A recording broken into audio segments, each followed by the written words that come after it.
Bonjour, je m'appelle Stéphane David, je suis président de Lenovo France. Comme vous le savez, Lenovo est constructeur informatique qui a acquis la place de numéro 1 sur le marché mondial en 2014. Un certain nombre de faits ont marqué l'année. La première chose, effectivement, c'est ce positionnement numéro 1 sur le marché mondial. Numéro 2 sur le marché français, avec une prise extrêmement rapide à partir de la fin du trimestre de décembre. L'objectif de Lenovo, c'était de devenir progressivement leader du monde du PC, ce que nous avons acquis l'année dernière, et aujourd'hui d'être leader du monde de ce qu'on appelle le PC+. Donc qu'est-ce que le PC+?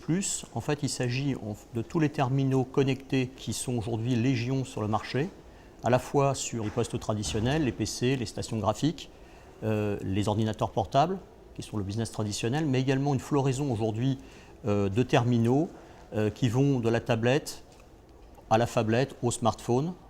Et pour supporter l'ensemble de cet environnement, une infrastructure autour de serveurs. Donc l'objectif aujourd'hui de Lenovo est de devenir le leader mondial du PC+. Aujourd'hui, nous sommes actuellement au troisième rang mondial si on intègre l'ensemble des composants. Et notre objectif, bien évidemment, c'est de prendre cette première position. Si le business traditionnel des PC et des portables a reculé suite à la crise mondiale de 2009, aujourd'hui on constate déjà une stabilisation et plus particulièrement une reprise dans le monde professionnel. Mais au-delà de ça, on voit aujourd'hui une explosion de la demande autour des smartphones, autour des tablettes et autour d'objets hybrides, comme par exemple cet ordinateur qu'on appelle le ThinkPad Yoga, et qui est en fait la combinaison idéale de différents mondes, réunissant ce qu'on appelle le tactile, le touch en anglais, et le multimode. Le multimode, c'est quoi? C'est la possibilité, en fait, pour un utilisateur, d'avoir un seul terminal et l'utiliser différemment autour des tâches qu'il effectue dans sa journée. Ce type de produit, dans les différentes combinatoires, va exploser en termes de volume. Et ce qui est important au niveau professionnel, c'est de noter que ce qui va dicter en fait, le développement de ces produits, ce n'est pas tellement en fait, les directions informatiques ou les directions financières, mais ce sont les directions métiers. Et ça, c'est un grand changement au-delà des technologies qui apparaît. C'est aujourd'hui les directions métiers dans les entreprises prennent des décisions, choisissent, impulsent les projets autour de la mobilité.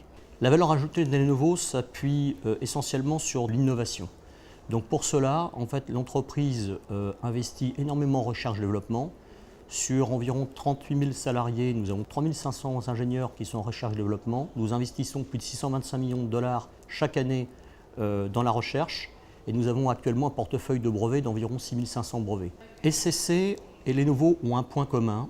Nous avons, en tant que deux entreprises, une position de leader sur le marché des grands comptes et du secteur public en France. Je veux dire aussi que dans la longue durée, nos deux groupes ont fonctionné à la fois avec de fortes interactions sur le plan commercial. Nos équipes se connaissent bien, elles se font confiance. Nous avons de fortes interactions au niveau technique. On partage effectivement sur nos plans produits, on partage sur les savoir-faire que nous avons au niveau technologique et SCC nous donne en feedback son appréciation par rapport à l'intégration de ces solutions. Et enfin, SCC apporte également une contribution très forte en termes logistiques. Donc toutes ces interactions, dans la durée, au bénéfice des grands comptes, sont pour nous un gage de sérieux et de réussite entre nos deux groupes, au bénéfice de nos clients.